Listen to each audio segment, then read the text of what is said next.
Hello friends, કેમ છો બધા? એકતાસ કિચનમાં આપ સૌનું સ્વાગત છે. તો ચાલો આપણે ફરાળી પરાઠા બનાવીએ, તેની રેસીપી જોઈ લઈએ.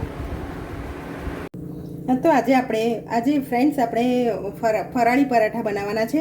તેના માટે મેં આ 2 કલાક પહેલાં બટાકા બોઇલ કરી દીધા હતા. એને આપણે ગ્રેટ કરી દઈશું, એટલે વણવામાં એક નાનો બી એ આવે નહીં, એટલે સરસ આપણા સ્મૂથ પરાઠા વણાશે આપણાથી. એટલે બને એટલી કોશિશ એવી કરવાની કે ગ્રેટ તમે સ્મેશરથી સ્મેશ પણ કરી શકો, પણ આ ગ્રેટ કરશો ને તો બહુ સારું રહેશે, કે બિલકુલ ફાટી નહીં જાય પરાઠા.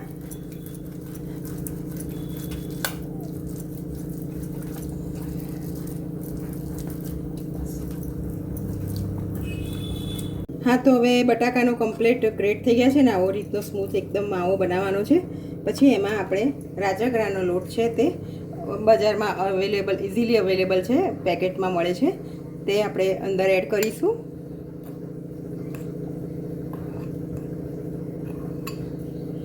ત્યારબાદ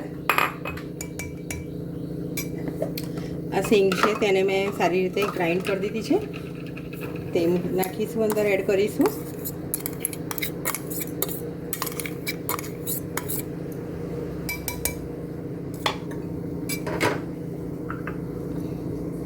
ધાણા છે તેને એડ કરી દઈશું આપણે.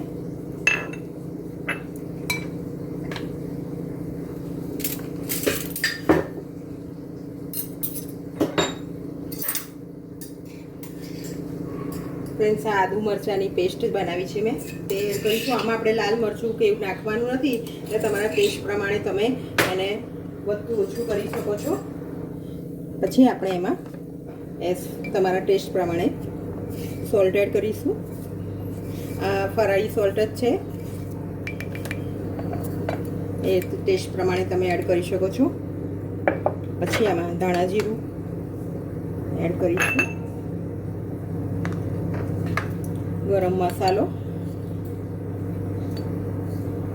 ફ્રેન્ડ્સ, આ ફરાળમાં ખૂબ જ સરસ ઓપ્શન છે. ટેસ્ટ બી તમારો મેન્ટેન થઈ રહેશે, મતલબ કે જેને ટેસ્ટી ખાવાનો શોખ છે એના માટે બી આ એક બેસ્ટ ઓપ્શન છે, અને ફરાળ બી કહેવાય છે, એટલે ઉપવાસ બી રહેશે અને ટેસ્ટી ખાવાનું પણ મળી રહેશે. તો આ જરૂરથી તમે ટ્રાય કરજો. પછી આપણે આમાં બુરું ખાંડ નાખવાની છે ગળપણ માટે.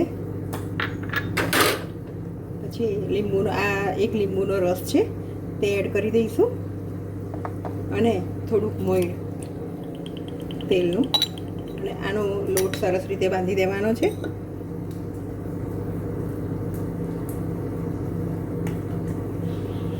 હા, તો આપણો લોટ હવે તૈયાર થઈ ગયો છે. હવે આપણે એના પરાઠા બનાવીશું. બહુ હલકા હાથે વણવાનું છે ફ્રેન્ડ્સ, કારણ કે આમાં રાજગરાનો લોટ છે, બટાકા છે, એટલે બહુ એટલું બધું પ્રેસ કરીને નથી વણવાનું, અને નાના નાના જ બનાવવાના છે, બહુ મોટા મોટા નહીં, પાતળા નહીં, થોડાક આમ સરખા બનાવીને એની ઉપર થોડોક આપણે તલ સ્પ્રિંકલ કરીશું, એટલે લુકવાઇઝ બી સારું લાગશે અને ટેસ્ટમાં બસ સારું લાગશે.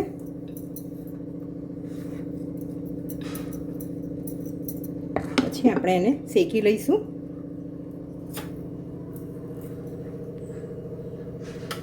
હા, તો તમે જોઈ શકો છો આપણા ફરાળી પરાઠા તૈયાર છે. તેને મેં દહીં સાથે સર્વ કર્યું છે. આ મોડું દહીં છે, તાજું. તો એની અંદર તમે ટેસ્ટ પ્રમાણે જે મીઠું છે કે ખાંડ, ગળપણ, ખટાશ જે તમારા પ્રમાણ રાખીને એની સાથે બી તમે સર્વ કરી શકો છો. ખૂબ જ ટેસ્ટી લાગે છે.